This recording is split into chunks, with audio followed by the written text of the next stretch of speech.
Joining us now, Republican Senator Tom Cotton, who joins us from Gentry, Arkansas. Sir, it's great to have you with us. I know you are supportive of this.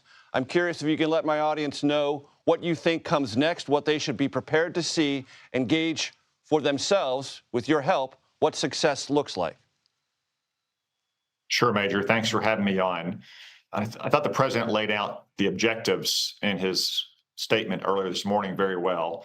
First, Iran's nuclear ambitions continue. They've tried to resurrect their nuclear program after last summer's strikes. Second, Iran has a vast missile arsenal, thousands of missiles at their disposal that can target our troops in the region and in the Indian Ocean and in Europe, and they're working on missiles that can strike us here in the United States. We have to destroy that arsenal and the manufacturing capacity to replace it. And third, Iran is the world's worst sponsor of state terrorism.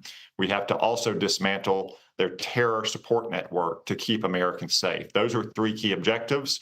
To do all of that is going to take longer than the strikes on their nuclear program last summer. We're probably looking at weeks, not days, of joint efforts by the United States, Israel, and our Arab partners who have also been attacked this morning. But the upshot of it will be, after 47 years of waging war against the United States and the civilized world, the Ayatollahs are finally going to face justice. There is a long history of covert action within Iran from Israel. Do you believe there is U.S. covert presence inside Iran, and with the two, a possibility of engineering something on the ground that could expedite regime change?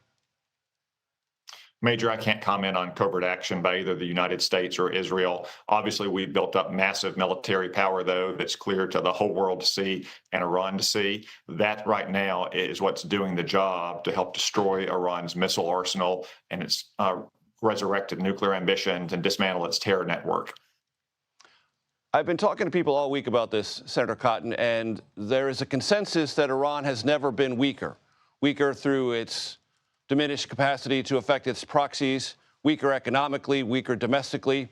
So is it not true that, yes, there is a threat, but the reason perhaps to act now is because it is weaker than it ever has been, so it's not necessarily an immediate security threat to the United States, but it might be more easier to topple than ever before?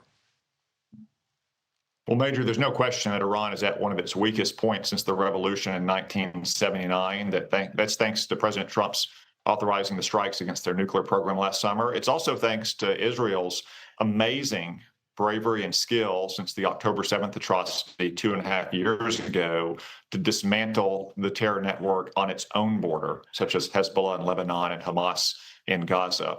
But the threat from their missiles in particular genuinely is imminent. As I said, they have thousands and thousands of missiles. That's what they're using to attack us, our Arab friends in Israel today.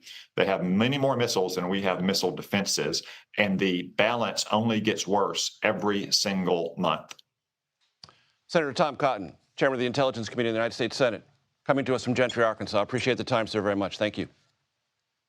Thank you.